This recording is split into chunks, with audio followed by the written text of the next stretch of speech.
I mean, one of the things that we just did actually last week for professional development and learning opportunity for all staff, all teachers, is really focused on the brain and behavior. And we really looked at it through that neurosequential lens and trying to figure that out. And so all teachers heard the same presentation throughout the district, even though we have 7 buildings. Everybody got to hear the same message delivered by our student services staff, our counselors and our psychs and others who leaned in together and developed a great presentation to be able to deliver to everybody so that we're consistent in our belief systems and our approach, because behavior has become a big challenge across the state and the nation. And essentially, how do we respond to challenging behavior for kids? So we want to be consistent and we want to be able to monitor that. So you're right. Universal approaches really are what we believe in. And we start there. We always start at tier 1. Hello, everyone, and welcome to the Brighter Together podcast. My name is Janet Courtney, and my special guest today is Dr. Julie Harris. Dr. Harris is the Director of Student Services at Pulaski Community Schools in Pulaski, Wisconsin. Julie, thank you for being here. Thank you so much. It's really an honor to be here. I'm glad you agreed to come on. I would love to hear about what's happening up in Wisconsin. Yeah, so we're doing really great things here in Wisconsin, all around the area, essentially. But in our school district in particular, the district is a little bit under 4,000 students, and we've been really keen in on all students here, focused on universal learning for all students, and then breaking it down to providing those individualized services when students need them. There's all kinds of work that's going into that. There's universal training on social emotional learning. There's universal training on academic intervention work that we're doing. Really strong approach to helping make sure that we serve all students. Awesome. So how long have you been in this role? Yeah, so I'm just beginning my 4th year in this district. Nice. I, prior to coming here, though, was in a few other districts. I was in a rural district for 20 years. I served as a school psychologist and director of special education pupil services there, combined role. And then I went to an urban environment in the Green Bay Area Public School District. And that was much different, where I was an associate director of special education, very focused on setting processes and procedures and putting together systems work there, which was really amazing. Met some amazing people there, educators who really were making a big difference in the lives of students in a larger system. And then I ended up in a district down by the Milwaukee area, a little suburban district. Shouldn't say little, just a little bit under 2,000 students at the time, right around there. And really focused on, what it was like to be in a suburban district. And, in that environment, it was really amazing because it was like the perfect pyramid almost. The 80-20 was real there and really got to key in on that 20%. So now I'm in like a rural suburban type of environment that's growing exponentially here. And so we're putting that systems level work into action here as well, and seeing some really nice results over the last couple of years. So what would you say are your biggest wins? Let's talk about those. Yeah, so one of the biggest wins that we've had here is really refining our system of support. So our multi-tiered system of support. Been a lot of effort placed on designing that universal instruction, not only for academics, but also behavior. In a lot of districts, this is where it gets tough, when you really key in on the behavioral end of things. So we are really specifically targeting behavioral types of approaches along with our academic approaches by having looking at the academic, having a high quality, viable curriculum that all students can participate in, really leaned into the reading instruction for young students here at early grades, and provided some outstanding professional development to get our teachers up and running with that science of reading instruction at a universal level. And then bringing it into that tier 2 and really refining our intervention work at, when kids are need a little bit more, what do you do to extend that learning or be able to remediate some of those skills? And then when we get into our more systems processes for refining the intervention work, we're really targeting those research-based interventions, the scientific research-based interventions and evidence-based practices to ensure that we're really targeting properly our students' needs so that we can, prevent students from the gaps from getting bigger. Right. And then essentially, when we do end up providing services in special education, we're also providing that scientific research-based intervention work and evidence-based practices. And that is probably those subgroup areas are our biggest wins right now because we're really leaning into that and making sure that we are systematic in our approach and that we have very strong administration of our intervention work and have progress monitoring to follow up and make sure that we're using data to drive those decisions. From a behavioral perspective, it's really been neat because we were able to look at a universal curriculum, especially at the elementary level, where all teachers are providing social and emotional learning opportunities for all students. And then again, we are setting up those tiers so that if students need more, we have systems in place for that with our school counselors, school psychologists, and others to be able to intervene and to be able to help our students. So we're really putting the systems design work into action here at a very high level with a lot of professional development opportunities. So I'd have to say it's been an amazing opportunity to work in a district that's really focused on high quality professional development for our educators and making sure that we keep all of our focus on the students and the families that we're impacting. Yeah, and a multi-tier system of support is so critical to keeping those kids, identifying them early, right? And then helping to get the services that they need, but keep them off of an IEP. Let's keep them out of special education services, because if we can identify them early enough and help them with where they're struggling, they don't have to go into that IEP and have this IEP for the rest of their lives. And I love MTSS. We do some work with a couple of districts with MTSS and identifying kids with OT and speech needs early on. And it's incredible, just being able to go in there and go, wow, we can help and identify this problem and do some intervention and help moms and dads to understand what's going on, right? And your teachers and how to help them in the classroom, like you're talking about. And then they don't end up on an IEP. And it's beautiful. It's a beautiful thing. It really is. And I mean, I think about, so the old school way of looking at special education was we were designed to help save kids from, when things got hard for them. And it might have been lower and slower years ago where we just slow things down for kids and make it easier for them. And, the research really doesn't support that model. And that's why it shifted over time, because special education is not the destination. Really, right. We really want to provide those early intervention opportunities, like you're saying, to prevent special education from occurring, because ultimately when the gap gets so big, it's really challenging for our kids. So how can we intervene early with intensity that's targeted specifically to those needs?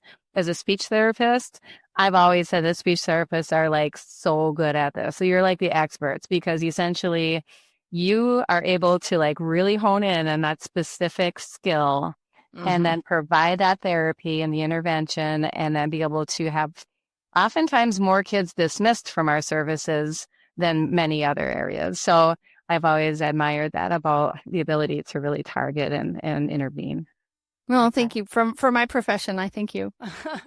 Yeah. Because it's a passion like anything else, serving kids and helping them to be successful and those wins, when that light bulb, every educator will talk about that light bulb moment with a child when they just get it. And it's fantastic. And we don't, as educators, even always know how much we're impacting kids and how much of a difference we're making to their lives. And it's just it's something that if you're not in education but you love to serve people, come on over. Well, the water's fine, even though it doesn't look like it's fine and it feels like we're in hot water all the time. We're doing an amazing job here in education, and that's why we're talking to educators like yourself, so that the world can see the amazing things that are happening and what a difference it's making. So what is your data showing you right now?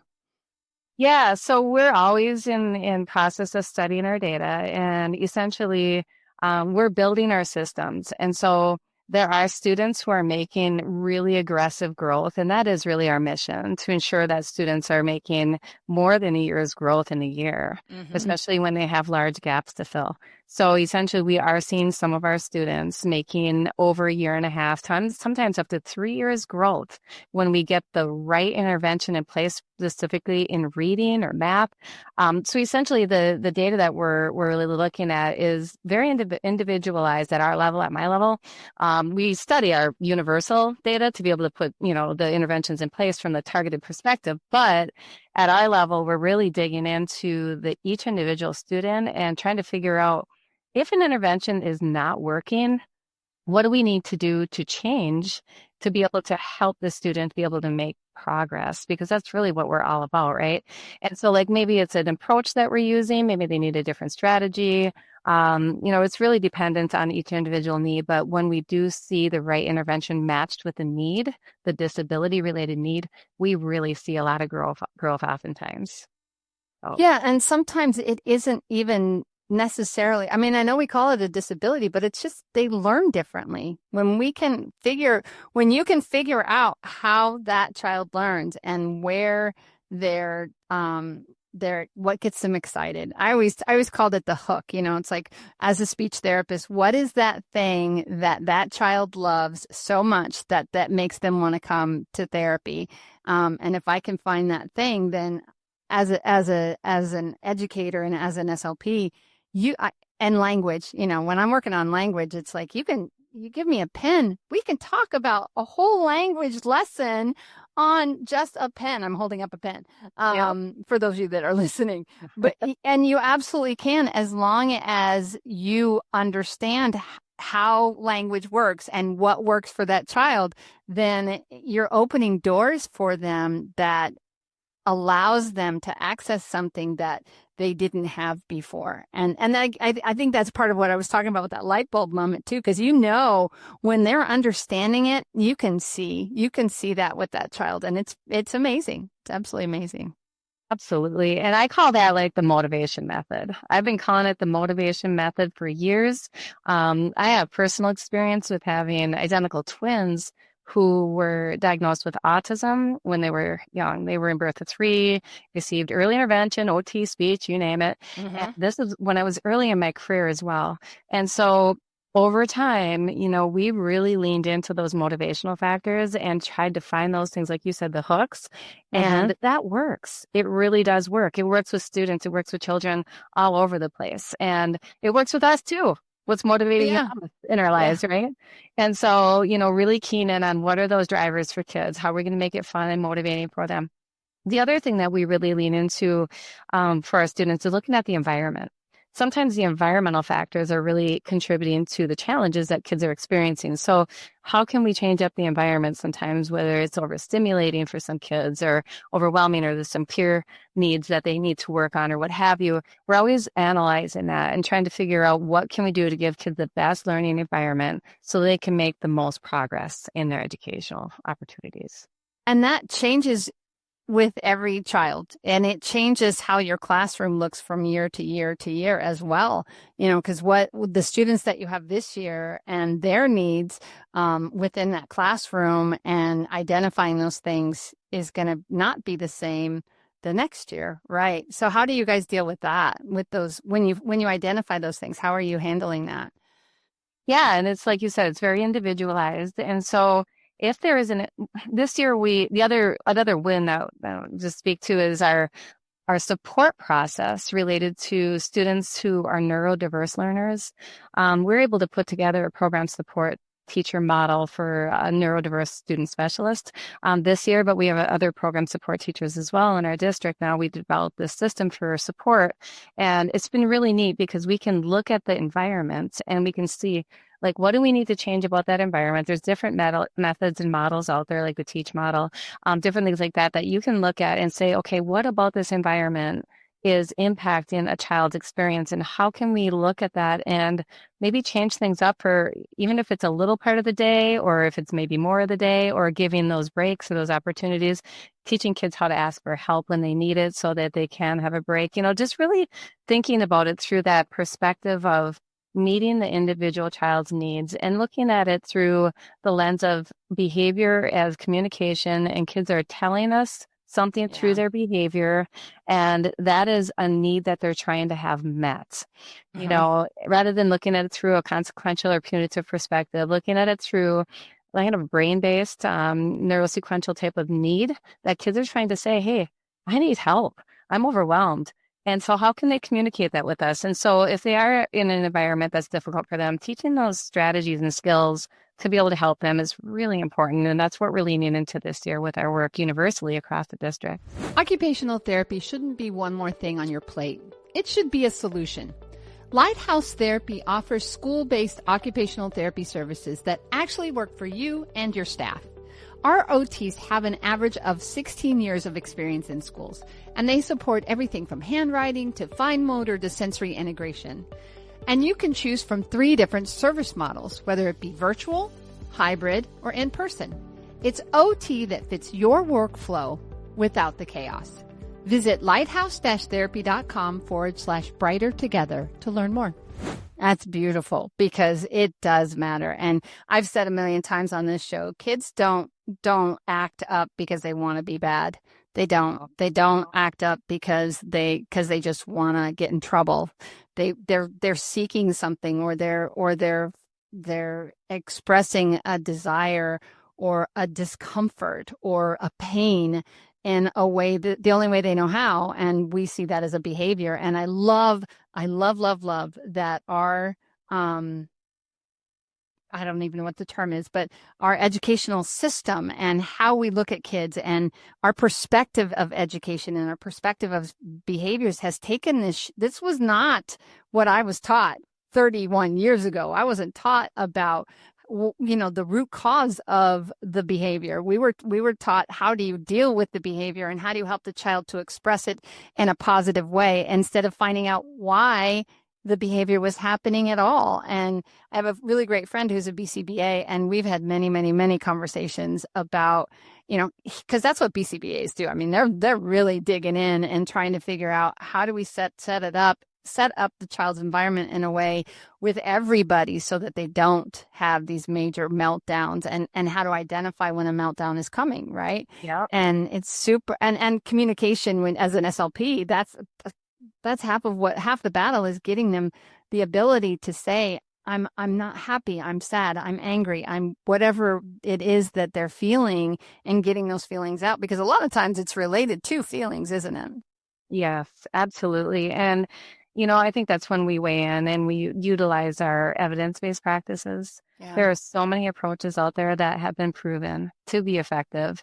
And like you said, 30 years ago, maybe that wasn't so much a case, right? This has evolved over time. And the reality is like taking those practices and using what works and what has been really shown to be effective, I think is super, super important. And that's something that we're really focusing on as well. And has been a nice win for many students and for families too, so that families are having different experiences at home. Their children are not as stressed out when they leave us. They have the service and the supports that they need, so they're not like working over hard during the day, and they can get home and have a better evening. Because sometimes that does happen. I mean, kids are really holding it together all day long. It's a very difficult, challenging place to be sometimes.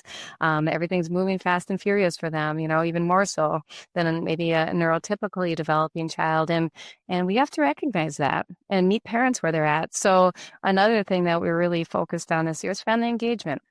How can we communicate with our families? How can we lean in and be able to provide that information for families, the support that they need, the how check-ins, like how did my child do in school? If it's a weekly check-in or more frequent. Someone might say, well, that's just a best practice. Well, it is a best practice, but sometimes it gets ignored. And sometimes we just need to put a little more intentionality in the way that we communicate with families, and make sure that they know how the days are going for kids and celebrate the successes as well. That's one of the things I've learned the most is when students do make gains, no matter what their ability, when they make gains, celebrate every success, whether it's small or large. You celebrate the successes with the kids, and they're going to find more joy in the journey. Yeah. Oh yeah, for sure. And I've said this many times on the show, but I'm going to say it again. When I would see a child at the beginning of the year, I would always tell parents, take a short video of your child right now, where they're functioning right now, especially as an SLP working on articulation, because those sounds, all of a sudden they get them and they're speaking and they've generalized it to their, extemporaneous speech, if you want to use a technical term. And conversation. There we go. We like our terms, don't we? But they don't always see it because we're so close. We're so close to our kids and we're seeing our kids every day that we don't always see those changes. But I'll tell you, that video, that audio, that will tell you where they were in August and now it's June. And you take and listen to that, go back and listen to that. And it's eye-opening because we're trained to hear it. We're trained to see it. We're trained to celebrate those wins. But when a parent can see concrete evidence like that their child has made so much progress, and it's like, look at this, look what you're doing. And I've had kids also over the summer, all of a sudden they figured something out, over the summer, and it's like, ooh, where are we need to adjust your goals, girl. You're not even there anymore. And I've had that happen before too. And it's amazing. It's absolutely amazing. And it's just it's so impactful and so easy now with phones to be able to just hit that record button and record your child for a few minutes and see where they are. And then go back to that video in, 6 months or a year's time. And it's so impactful. So Yeah, I keep saying it. that. Yeah. Such a great way to be able to look at growth. Love that. Yeah. Great. Yeah. Approach. Awesome. So, Julie, where do people go if they want to learn more about what's going on at Pulaski Community Schools? Yeah.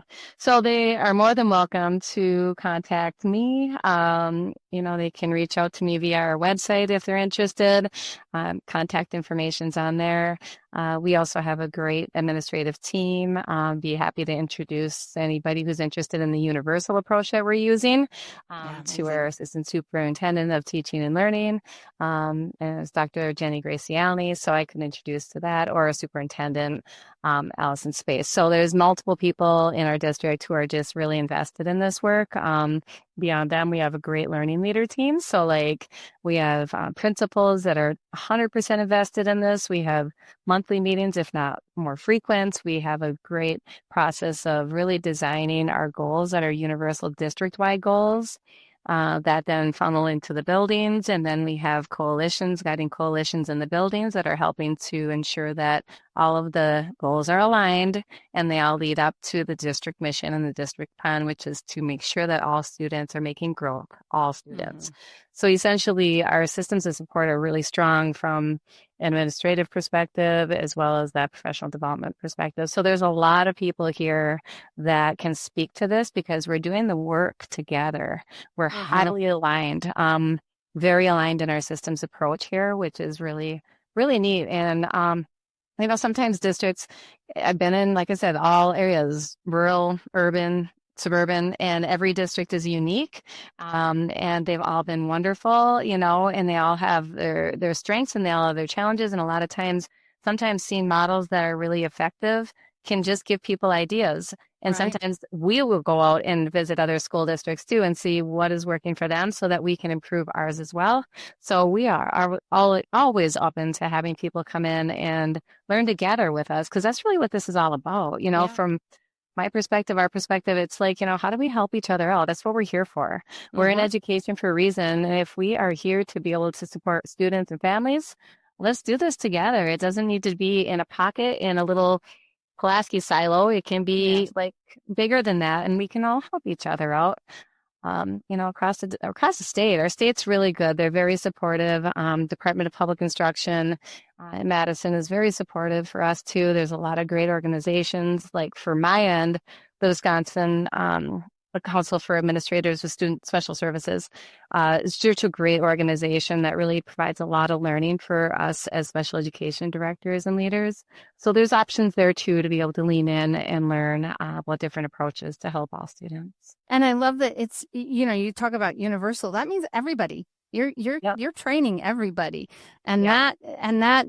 it's so critical to have everybody understand the systems that you have in place, and so that everybody's pulling in the same direction, right? It's not like this push and tug of war between one way or another way, which is so incredible for the kids, because when we look at the child as a village, and we're teaching as a village, which is what you guys are doing, the child is going to win, and that's what you're seeing, which is fantastic. So congratulations. That's amazing. Yeah, thank you. I mean, one of the things that we just did actually last week for professional development and learning opportunity for all staff, all teachers, is really focused on the brain and behavior. And we really looked at it through that neurosequential lens and trying to figure that out. And so all teachers heard the same presentation throughout the district, even though we have we have 7 buildings. Mm-hmm. Everybody got to hear the same message delivered by our student services staff, our counselors, and our psychs and others who leaned in together, developed a great presentation to be able to deliver to everybody so that we're consistent in our belief systems and our approach, because behavior has become a big challenge across the state and, the nation. And essentially, how do we respond to challenging behavior for kids? So we want to be consistent and we want to be able to monitor that. So you're right, universal approaches really are what we believe in, and we start there. We always Yeah. start at tier 1. Awesome. Awesome. Yeah. Well, Julie, it's been a pleasure to have you on the show. Truly, you guys are doing some great stuff, and the kids win. So keep it up. Keep it up. And thank Awesome. you for your time. I really appreciate it. All right. Thank you so much. You bet.